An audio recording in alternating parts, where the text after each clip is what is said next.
Number 1. Audie Murphy. They said he was too small to be a soldier, too young to lead, too fragile to fight. But war doesn't measure height, and legends don't ask for permission. This is the story of Audie Murphy, a teenager who stood alone on top of a burning tank and held off an entire enemy force. He was born in 1925 in rural Texas, one of 12 children in a struggling farming family. After his father abandoned them and his mother passed away, Murphy dropped out of school to support his siblings. He was just 16 years old when he tried to enlist, but every branch of the military turned him away. Too young, too small, too underweight. But after adjusting his age and pushing through rejection after rejection, he finally made it into the U.S. Army. What happened next would rewrite the idea of what a soldier could be. January 26, 1945, France. The snow-covered forests near the village of Holtzwihr were silent until they weren't. Murphy and his unit were attacked by a full German infantry company, supported by 6 tanks and waves of artillery. They were outnumbered, exposed, and dangerously low on ammunition. As enemy troops closed in, Murphy made a split-second decision. He ordered his men to retreat to a safer position and stayed behind, alone. Near him sat a burning M10 tank destroyer, its crew gone, flames pouring from the engine, but its .50 caliber machine gun was still intact. Murphy climbed on top of the flaming vehicle and opened fire. For the next hour, he held his ground, shooting at advancing German soldiers, calling in artillery coordinates on his radio, and refusing to give up, even after being wounded in the leg. The enemy kept coming, and he kept firing. One soldier, one machine gun, a field full of chaos. Eventually, the German assault began to break. The soldiers withdrew, and the line was still standing. Murphy could have stopped there, but instead, he rallied his men and led a counterattack, pushing what was left of the enemy back into the forest. When it was over, dozens of enemy troops had fallen. His unit's position had been saved, and Murphy, barely conscious from blood loss and exhaustion, had done it all, without retreating an inch. For his actions that day, Audie Murphy received the Medal of Honor, the United States' highest military decoration. He would go on to earn every major combat award the U.S. Army could offer, and several from France and Belgium as well. But after the war, Murphy struggled. Fame followed him. Hollywood came calling. He acted in over 40 films, even playing himself in a movie about his wartime experience. But the emotional toll of what he'd seen never left him. He became one of the first public figures to speak openly about the mental scars of combat, what we now call post-traumatic stress. He wasn't loud, he wasn't boastful, and he never glamorized war. To him, he had simply done what was right, in a moment when someone had to stand up. Audie Murphy passed away in 1971 at just 45 years old in a plane crash. He was buried with full honors at Arlington National Cemetery. Even today, his grave remains one of the most visited. Number 2. Vasiley Zaitsev. He didn't charge with a rifle. He waited with one. In the shattered remains of Stalingrad, where tanks couldn't move and soldiers barely survived, he hunted, silently, and the enemy feared every shadow. Vasiley Zaitsev came from the cold wilderness of Siberia, raised among snow-covered mountains and forested silence. By the time he was a teenager, he was already a marksman, tracking animals in harsh terrain where one missed shot meant no food. When World War II reached the Eastern Front, he was assigned to the 62nd Army. The city, Stalingrad, a place where buildings had no roofs, walls were riddled with holes, and every corner hid a gun barrel. Zaitsev wasn't a frontline brawler. He didn't fight with brute force. He studied his surroundings, measured the wind, waited for hours, motionless. Then, he fired, and never missed. In the ruins of factories, in the broken beams of train stations, across the wreckage of homes, he watched and took out over 200 enemy soldiers. But Zaitsev wasn't just another sniper. He rewrote how urban sniping was done. He used disguises, decoys, coordinated spotters, and mental endurance, outsmarting his enemies long before he ever squeezed the trigger. Soon, German morale started to shift. Whispers of a Soviet sniper ghost spread among enemy units, and eventually, the Germans made a bold move. They sent in one of their best, a trained elite sniper, flown in to take Zaitsev out. For days, the two men tracked each other through the rubble. No words, no direct contact, only traps, reflections, and breath held in silence. In the end, it came down to instinct. Zaitsev saw the glint of a scope hidden beneath a piece of metal. He fired first, one shot. The duel was over. That moment became a turning point, not just in the Battle of Stalingrad, but in the psychological war being fought among snipers across the front. Zaitsev's confirmed kills rose. His tactics became required reading for future snipers. And to his fellow soldiers, he wasn't just a man with a rifle. He was an edge in an impossible fight. For his service, he was awarded the title Hero of the Soviet Union. But after the war, Zaitsev didn't boast. He didn't speak loudly of what he'd done. He lived quietly, worked in a factory, and stayed away from the spotlight until his passing in 1991. Years later, he was reburied at Mamayev Kurgan, in the very city he had helped defend, with his rifle, his patience, and his silence. Number 3, Jack Churchill. Most soldiers carried rifles. He carried a sword and a bagpipe, and somehow, it worked. While bullets flew and mortars rained down, one man marched into battle playing Scottish tunes, and then drew steel like it was the 1400s. They called him Mad Jack Churchill. But what he did on the battlefield was no joke. Born in England in 1906, Churchill didn't fit any mold. Before the war, he was a model, an actor, a championship archer, and a motorcycle enthusiast. But when World War II erupted, he joined the British Army and brought something with him most officers left behind centuries ago: a Scottish broadsword, a longbow, and a bag of pipes. Where others saw chaos, Jack brought chaos. He didn't just carry the sword, he used it. During the Norwegian campaign, he led his unit ashore by playing the bagpipes, then signaled the attack by firing an arrow into a German soldier. That moment is considered the last recorded kill by longbow in modern warfare. But it didn't stop there. In Italy and Yugoslavia, Churchill was relentless.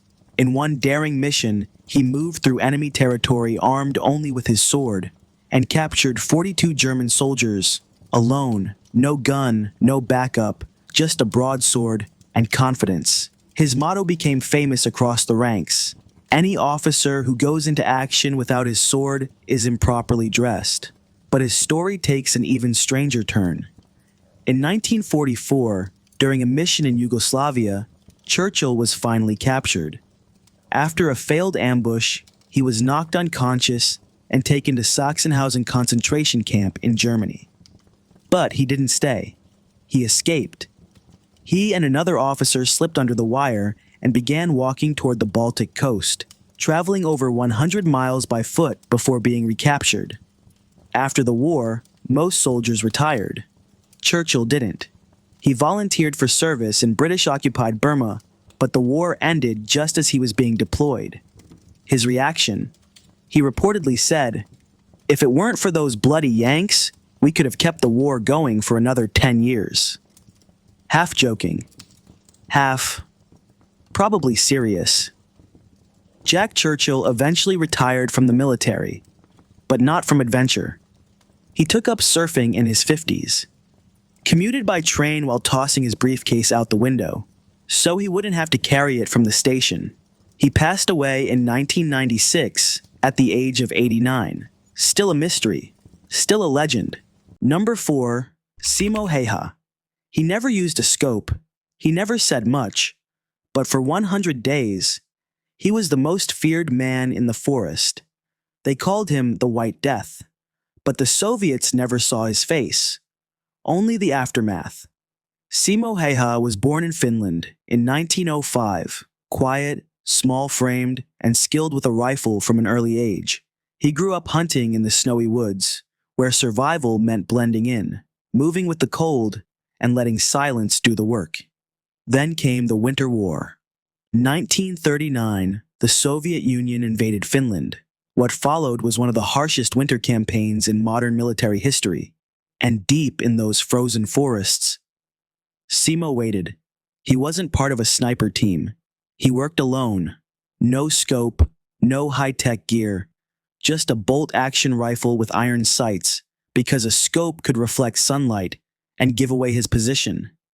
He wore white camouflage from head to toe. No insignia, no sound. He would pack the snow in front of his rifle barrel to reduce muzzle flash. He kept snow in his mouth, so his breath wouldn't give him away. And then, he fired. Day after day, position after position, he became a ghost in the trees. In just over 3 months, he eliminated over 500 Soviet soldiers. All of it with precision, all of it alone. Entire squads were sent to find him. None returned. The Soviets began to fear the forest itself. They gave him a name, Belaya Smrt, the White Death, but even legends can bleed.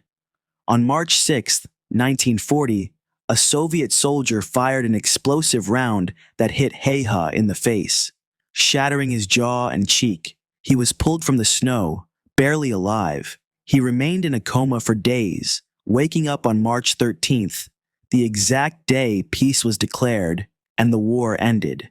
But he survived, and he kept surviving.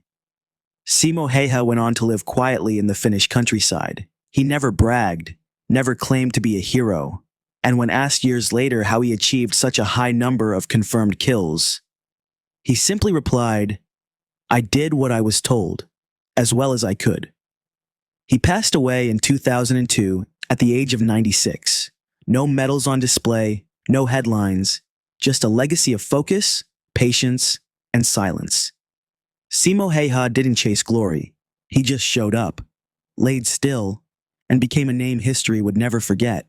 Number 5, Nancy Wake. She wore red lipstick, rode past enemy checkpoints, and fought behind enemy lines, with nothing but grit, silence, and fire. They called her the White Mouse, because no matter how hard they tried, the Germans couldn't catch her. Born in New Zealand, raised in Australia, Nancy Wake moved to France in the 1930s, fluent in French, sharp-witted, a journalist by trade. But when the world began to unravel, she didn't watch from the sidelines. She stepped in. When Germany invaded France, Nancy joined the French resistance, smuggling messages, helping downed airmen escape, carrying supplies across the mountains, all while pretending to be just another civilian. She forged papers, bribed officials, drove through patrols like they weren't even there. Every time the Germans came close, she slipped away. That's how she earned the nickname, the White Mouse.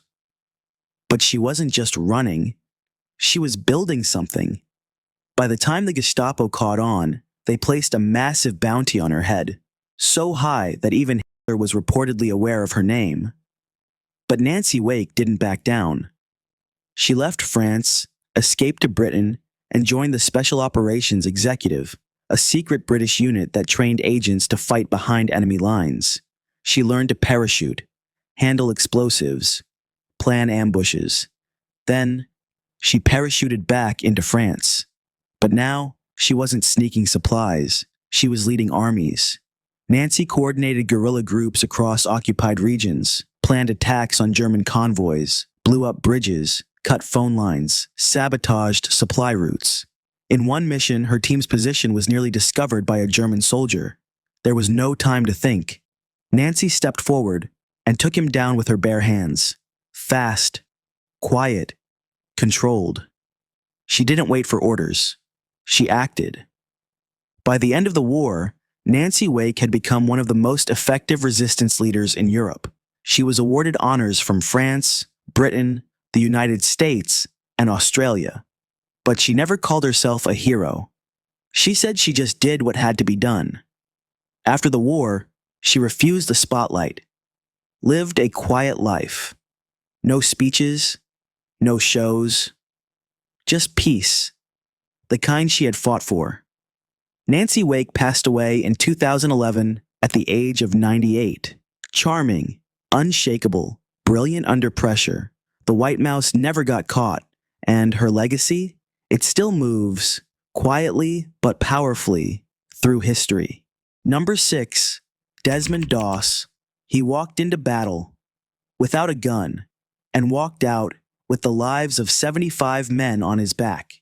In a war where everyone carried a weapon, he carried something else: conviction.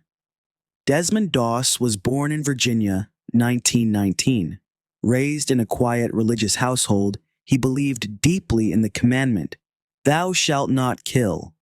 So when World War II broke out, he didn't want to fight, but he couldn't stay home either. He enlisted, not as a soldier, but as a medic. And right from the start, people laughed, mocked him, called him a coward, because Desmond refused to carry a weapon, not even a knife. But he stayed, through the training, through the shouting, through the isolation, because he had one mission: to save lives, not take them. Then came Okinawa, April 1945, the final stages of the war in the Pacific. Desmond's unit was tasked with scaling a sheer cliff known as Hacksaw Ridge, a battlefield littered with debris, dugouts, and fortified enemy positions. The moment they reached the top, chaos erupted. Shells dropped, machine guns opened fire, soldiers fell, one after another. The unit was forced to retreat, but Desmond stayed behind. Alone on top of that ridge, surrounded by gunfire and smoke, he started moving. One wounded soldier at a time, he dragged them to the edge, lowered them down by rope, then turned back into the fire to find another. He had no weapon, no protection, just bandages, grit, and a prayer on repeat. "Lord, help me get one more." And he did, over and over again, that night and into the next. By the time he collapsed, Desmond Doss had saved 75 men from the battlefield, some from his unit, some who had once mocked him, even some who didn't believe anyone would come for them. For his courage, he became the first conscientious objector in U.S. history to receive the Medal of Honor. But Desmond didn't want recognition. He rarely spoke of what he did. To him, he simply followed his faith and did his duty. After the war, he returned to a quiet life, never picked up a gun, never asked for credit. But to the men he saved, he was the reason they saw their families again. Desmond Doss passed away in 2006 at the age of 87. He fought without firing a shot and proved that in war, courage isn't always about bullets. Sometimes it's about staying when everyone else has left. Number 7. Rama Raghoba Rane. Before the tanks rolled in, before the infantry advanced, someone had to walk straight into danger and clear the path, and that someone was him. Rama Raghoba Rane wasn't holding a gun. He was holding tools and explosives, facing landmines, while everyone else stayed back. Born in 1921 in a small village in Maharashtra, Rane joined the British Indian Army during World War II. He wasn't placed on the front line with a rifle. He was trained as part of the Bombay Sappers, a specialized engineering unit. But make no mistake, his job was every bit as dangerous. During the Burma campaign, Rane was deployed deep into the jungle. The enemy had fortified roads, laid mines, destroyed paths, and blocked every approach with explosives and ambush zones. Tanks couldn't move. Troops couldn't advance. The entire operation was stalled. That's when Rane stepped forward. He crawled through enemy fire, defusing landmines one by one, with steady hands and no room for error. He didn't wear heavy armor. He didn't have backup, just discipline and nerves of steel. During one mission, the team came under heavy fire while trying to move tanks through a mined passage. Soldiers around him fell, and Rane himself was wounded. But instead of retreating, he wrapped his arm, picked up his equipment, and went back out. For days, he kept clearing paths, sometimes right in the line of fire. He guided tanks through narrow jungle tracks, blew open roadblocks, and saved entire columns of troops from being pinned down. It wasn't just skill, it was calculated courage, because one wrong step would have been his last. But Rane didn't stop. His bravery didn't make headlines. It didn't happen in front of cheering crowds. But every safe road behind the front lines had his footprints on it. For his incredible service during World War II and later in India's post-independence military efforts, Rane was awarded the Param Veer Chakra, India's highest military honor. But even after all that, he lived quietly. No spotlight, no ceremony, just a man who showed up, cleared the way, and kept others moving forward. Rama Raghoba Rane passed away in 1994, at the age of 73. Some heroes break through enemy lines. Some make sure those lines are safe to cross. And sometimes, that's the kind of courage that wins wars. Number 8, Kurt Knispel. He didn't chase medals. He didn't follow orders blindly. He just climbed into a tank and never looked back. Kurt Knispel was not a general. He wasn't in charge of strategy or speeches. But behind the turret of a tank, he became one of the most feared and precise gunners of the entire war. Born in Czechoslovakia in 1921, Knispel enlisted as a mechanic in the German army. At first, he wasn't even on the front lines. But his talent with machines and his natural accuracy quickly caught attention. By the time he was deployed, he was part of a tank unit. Not a commander, not yet, but a gunner with instinct, control, and patience. His battlefield? The Eastern Front, where snow buried cities, where tanks vanished into smoke, and where battles dragged for days without a break. Knispel didn't fight from a distance. He fought head-on, inside heavy tanks like the Tiger I and King Tiger, in some of the most brutal tank battles of the war. Over time, his crew racked up a number few believed was real: 168 confirmed tank kills. But here's what made Knispel different. He didn't count them. Others did. In fact, he often gave credit to fellow crewmen, even when higher ranks tried to pin the achievements solely on him. He refused multiple promotions, saying he didn't want to be separated from the men he trusted, his crew. While some officers stood at a distance, Knispel was covered in engine grease and dirt, working side by side with his team. He once disobeyed a direct order just to go back and pull wounded soldiers from a burning vehicle. It nearly cost him a court-martial. But to him, saving lives mattered more than ranks. There were no speeches, no flags, just the sound of his tank engine and the weight of doing what he believed was right.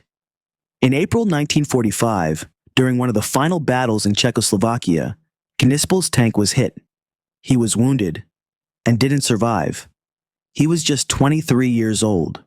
For years, his name faded from history. No statues, no headlines. But fellow tank commanders, from both sides, quietly acknowledged him as one of the most skilled of them all. Decades later, in 2013, a grave was discovered in Verbovec. Inside it, Kurt Knispel's remains, buried near the battlefield where he made his last stand. He wasn't a politician. He wasn't chasing legacy. He was just a soldier, loyal to his crew, and deadly behind a scope. Kurt Knispel fought in shadows, rode with dust on his face, and never asked for fame. And still, he became a name history couldn't forget. Number 9, Lachiman Gurung. He stood just 4 feet 11 inches tall, but when the enemy closed in, he became a wall they could not pass.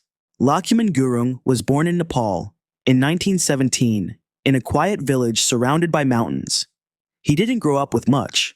No glory, no titles, but at 24, he joined the British Indian Army as a Gurkha, one of the most respected and disciplined fighting forces in the world. His battlefield? Burma, 1945. World War II was reaching its final chapter, but this fight was far from over. Gurung's unit was stationed near Taung Dao. Thick jungle, rough terrain, and silence that never stayed silent for long. That night, a force of 200 Japanese soldiers launched a surprise attack on their position. They came fast. Grenades rained into the trench. One of them landed just feet away. Gurung didn't flinch. He reached for it, tried to throw it back. But the grenade exploded in his hand, tearing through his right arm, blinding his eye, and shattering parts of his face. Most would have collapsed, crawled back, given up. Not Gurung. He fell, then dragged himself upright. With only his left hand, he lifted his rifle and got ready. What followed was one of the most unbreakable stands in military history. For 4 hours, as waves of enemy soldiers stormed the trench, Gurung held his ground. He fired, reloaded with one hand, and shouted back at the attackers, his voice the only thing louder than the gunfire, wounded, bleeding, alone. But he never backed down. By the time the sun rose, over 30 enemy soldiers lay silent in front of his trench. And Gurung, barely conscious, was still holding his rifle. Reinforcements arrived to find him slumped, his uniform soaked in blood, his position surrounded by the fallen. For his courage, Lachiman Gurung was awarded the Victoria Cross, the highest military honor in the British Empire. But he didn't boast. He returned to Nepal after the war, living a simple life in the same mountains where he was born. Quiet, humble, unshaken. He passed away in 2010 at the age of 92, not as a legend in marble, but as a man who simply refused to fall. Lachiman Gurung didn't just survive that night. He defined what it means to stand, even when standing seems impossible.